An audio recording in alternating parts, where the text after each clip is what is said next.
Bon, commençons par imaginer un scénario un peu fou. Allez-y, je suis tout oui. Alors, un investisseur dépense des dizaines de millions, vraiment une fortune, pour prendre secrètement le contrôle d'une grande entreprise. D'accord, un grand classique de la finance en fait. Voilà, le plan est parfait. Mais le jour de l'Assemblée générale décisive, au moment même de lever la main pour renverser le conseil d'administration, eh bien on lui annonce que son droit de vote a tout simplement disparu. Ah oui, la fameuse douche froide. C'est ça. Et tout ça uniquement parce qu'il a raté une petite échéance administrative de 96 heures. C'est exactement le genre de piège invisible qui parsème le droit des sociétés. Absolument.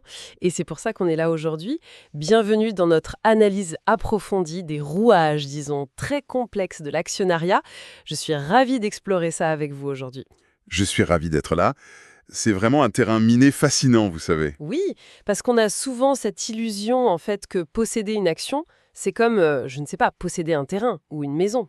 Oui, on s'imagine que une fois l'acte signé, bam, on est le maître absolu à bord, quoi. Exactement, alors qu'en réalité, nos documents montrent que le droit des sociétés transforme la notion même de propriété. Tout à fait. On passe d'une domination physique sur un objet à la détention d'un faisceau de droits. Et ces droits sont ultra conditionnels. Conditionnel à quoi, en fait? Eh bien, ils sont sans cesse soumis à la survie de l'entité qu'on prétend posséder, la société elle-même. Et réellement ce mot, actionnaire. Et c'est nécessaire. On voit ce terme partout dans la presse économique, hein. Oui, les marchés réagissent, les actionnaires exigent, les dividendes tombent, mais quels sont vraiment leurs pouvoirs? Et surtout, quelles sont les chaînes qui les retiennent? C'est là que ça devient intéressant. C'est clair. Alors, pour construire cette analyse, on s'est basé sur un corpus de textes très précis, des synthèses juridiques et comptables issues du droit belge. Des textes extrêmement pointus, oui. Oui, ça concerne spécifiquement les sociétés anonymes, donc les fameuses SA, et les sociétés à responsabilité limitée, les SRL, sans oublier le droit comptable qui régit tout ça. Et le point de départ absolu de tous ces textes, en fait, c'est la création d'une frontière. Une frontière étanche. Une frontière entre quoi et quoi? Eh bien, dès l'instant où une société est constituée, la loi érige un mur, littéralement, entre le patrimoine de l'entreprise et le patrimoine personnel de l'actionnaire. Ah, la fameuse responsabilité limitée. Exactement. C'est la pierre angulaire du capitalisme moderne. Si l'entreprise fait faillite, les créanciers ne peuvent pas venir saisir la maison ou la voiture de l'actionnaire. Donc, son risque financier s'arrête net à la somme qu'il a mise sur la table au départ. C'est ça. Pas un centime de plus. Mais, et c'est ce que notre exploration va révéler, ce mur de briques ressemble parfois davantage à une membrane un peu poreuse. Oh oui, très poreux même, dans certains cas. Avant même de parler de pouvoir ou d'argent, il faut déjà obtenir le fameux ticket d'entrée. Et la loi ne distribue pas ces tickets comme ça gratuitement. Non. La condition de base, la condition sine qua non, c'est de réaliser un apport. Un apport, donc on apporte quelque chose à la société et en échange, on reçoit des parts. Voilà. Et le législateur reconnaît plusieurs catégories d'apports avec des niveaux de complexité très variables. Le plus simple, j'imagine, c'est l'argent comptant. Oui, l'apport en numéraire, l'injection de liquidité, c'est le plus courant de loin, mais ensuite il y a l'apport en nature, C'est-à-dire? des biens physiques. Oui. On peut transférer la propriété d'un bâtiment, d'une flotte de camions, ou même d'un brevet technologique par exemple. D'accord. Mais là, je tique un peu. J'imagine que ça ouvre la porte à des abus massifs, non? Comment ça? Si un fondateur affirme que son idée de logiciel ou son brevet vaut 1 million d'euros, il pourrait s'octroyer une part énorme de l'entreprise sans avoir injecté le moindre centime réel. Ah oui, la surévaluation, c'est un risque majeur. Et c'est justement pour ça que la loi impose un garde-fou très strict. Lequel? Les apports en nature doivent faire l'objet d'un rapport d'évaluation, et pas fait par n'importe qui. Il doit être rédigé par un réviseur d'entreprise externe et indépendant. Donc un auditeur qui vient vérifier que le bâtiment vaut bien le prix annoncé? Exactement. Et ce professionnel engage sa propre responsabilité sur cette valorisation. Le but, c'est de protéger tout le monde. Protéger les autres actionnaires de la dilution, j'imagine? Oui. Et aussi tromper les futurs créanciers sur la solidité réelle du bilan. Imaginez une banque qui prête de l'argent en pensant que la boîte possède 1 million d'actifs, alors que c'est du vent. C'est très logique. Nos sources mentionnent aussi une troisième catégorie d'apports, beaucoup plus exotique. L'apport en industrie. Oui, voilà. L'idée qu'on puisse littéralement apporter sa force de travail, son réseau, son savoir-faire pour obtenir des parts. C'est un concept fascinant. C'est autorisé dans une SARL, mais c'est formellement interdit dans une SA. Ah bon? Hmm. Pourquoi cette différence? Historiquement, la SA est conçue pour lever des capitaux massifs. Elle a besoin d'actifs tangibles, liquides, des choses facilement saisissables. Et la force de travail d'un individu ne se saisit pas en cas de faillite. Voilà, exactement.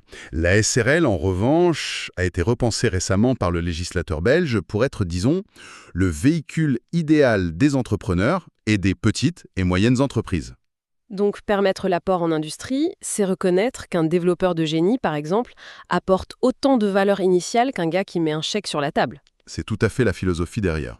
Mais le texte précise quand même que dans la pratique, c'est un véritable champ de mine. Oh, un cauchemar absolu. Comment évaluer mathématiquement la valeur d'un travail qui n'a pas encore été fourni? Oui, et si la personne tombe malade? Oui, Ou si elle décide de moins travailler l'année suivante, qu'est-ce qu'on fait de ces actions? sans parler de côté fiscal, l'administration pourrait très bien considérer cet octroi d'action comme une rémunération déguisée. Et donc, bim, il le taxe immédiatement. Exactement, avant même que l'entreprise n'ait généré le moindre euro de profit. Du coup, les obstacles rendent cet outil très rare, même s'il est intéressant sur le papier.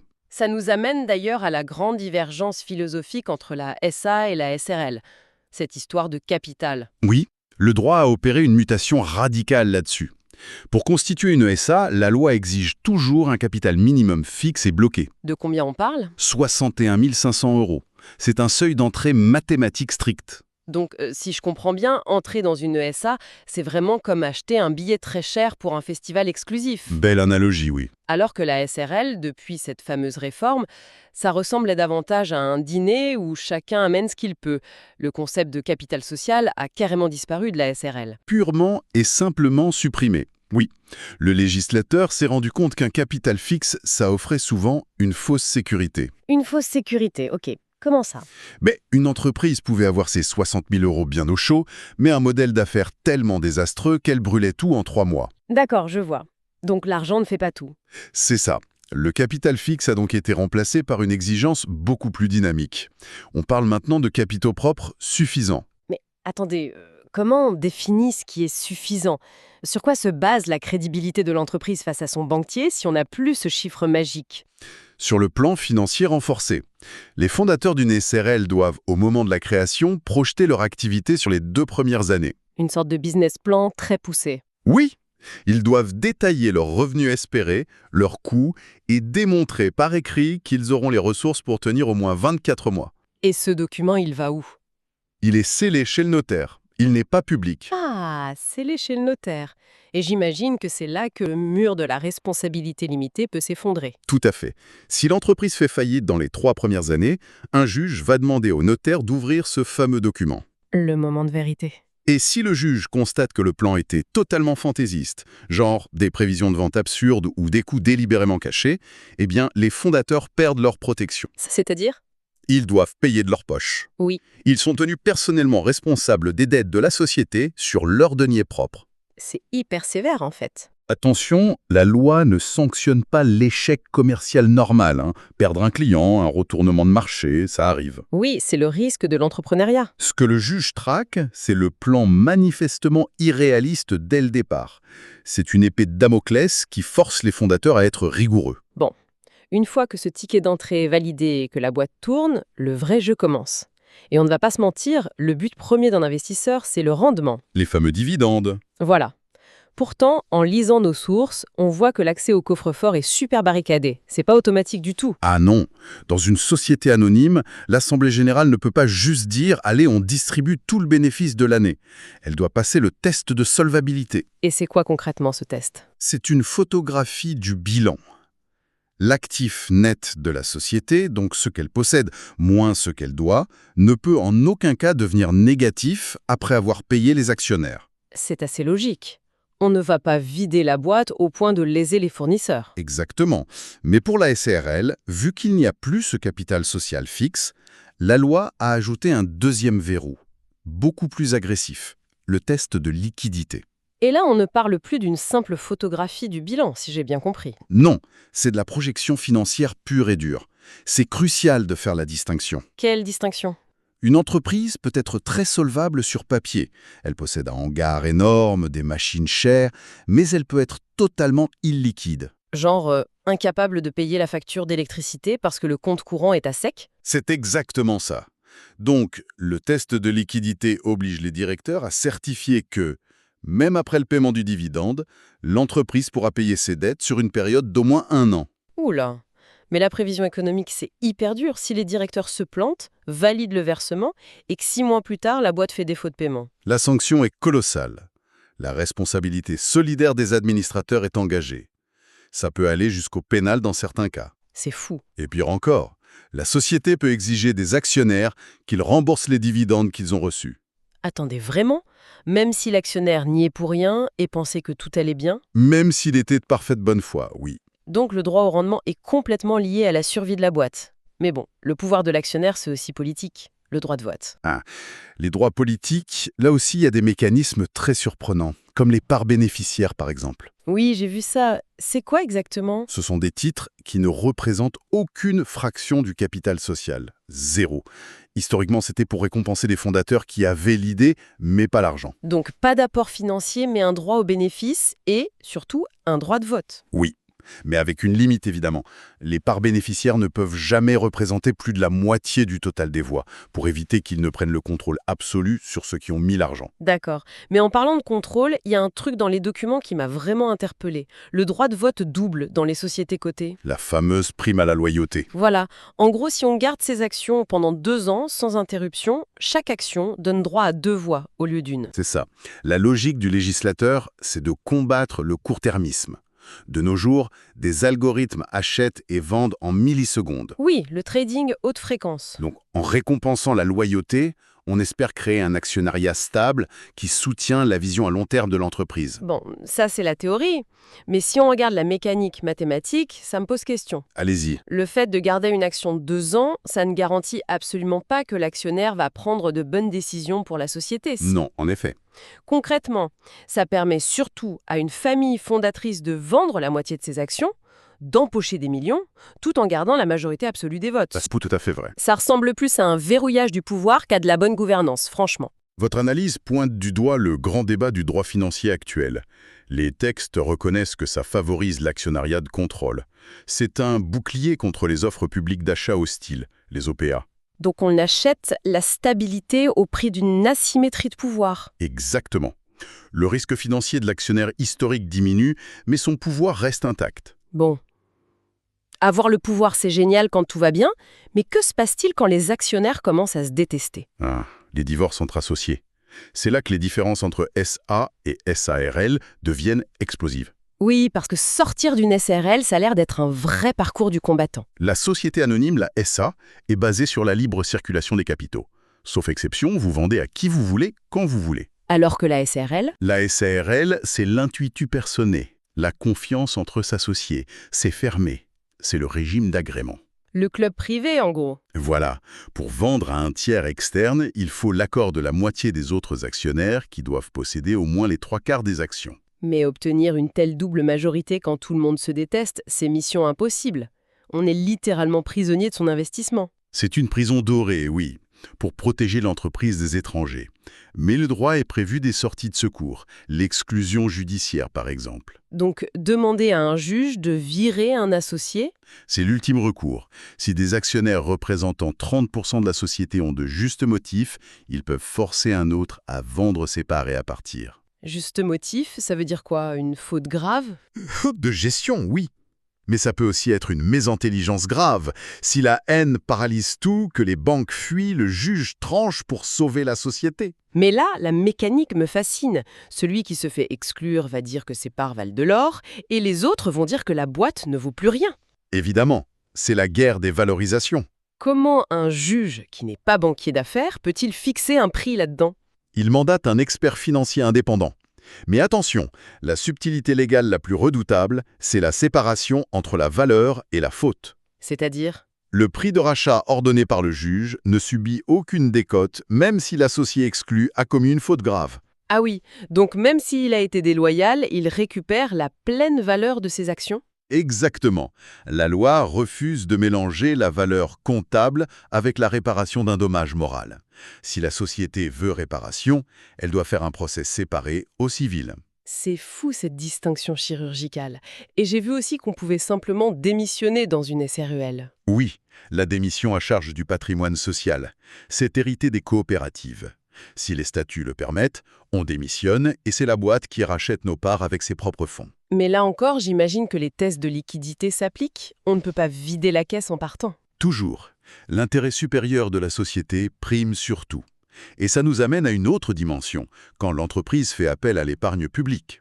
L'ère de la transparence implacable. La fameuse loi du 2 mai 2007. Oui, c'est le système de sécurité par détection de mouvements de la finance belge. J'aime bien l'image. Donc, sur les marchés, on nous perd discrètement. Mais dès qu'on franchit le seuil des 5% des droits de vote, bip bip bip, les alarmes sonnent. C'est ça. Le marché doit savoir en temps réel qui accumule du pouvoir. Fonds de pension, concurrents, l'investisseur a 4 jours pour se déclarer officiellement. 4 jours, c'est super court. Et c'est ce qui nous ramène à l'histoire de notre introduction. Si l'investisseur oublie, La sanction tombe. Suspension immédiate et automatique des droits de vote pour les actions non déclarées. bam! Vous avez mis des millions, vous avez les titres, mais vous ne pouvez plus voter. Le pouvoir est neutralisé. C'est une protection vitale contre les prises de contrôle rampantes. Et puis il y a un autre type d'alarme, interne cette fois. L'article 7228, la sonnette d'alarme. Le moment de vérité de la gouvernance. Dès que les pertes s'accumulent et que l'actif net tombe sous la moitié du capital social, les administrateurs doivent convoquer d'urgence une assemblée. Ils ne peuvent pas juste faire l'autruche et espérer que ça s'arrange le mois prochain. Interdit. Ils doivent réunir les propriétaires, poser un diagnostic clinique et proposer un plan de redressement détaillé. Et si le plan est rejeté? Alors l'assemblée doit voter sur la dissolution pure et simple de la boîte. S'ils oublient de déclencher cette sonnette, les administrateurs sont tenus personnellement responsables. On voit vraiment que l'actionnaire n'est pas un souverain absolu. D'ailleurs, il y a cette notion philosophique à la fin de nos documents, l'abus de majorité. Oui, le pouvoir des mathématiques a ses limites. Le juge peut annuler un vote s'il ne sert que les majoritaires au détriment de l'entreprise ou des minoritaires. Refuse de verser des dividendes, année après année. Tout ça pour affamer les petits actionnaires. Exactement. Ces derniers paient des impôts sur la valeur de leur part, ne touchent rien et finissent par vendre au rabais aux majoritaires.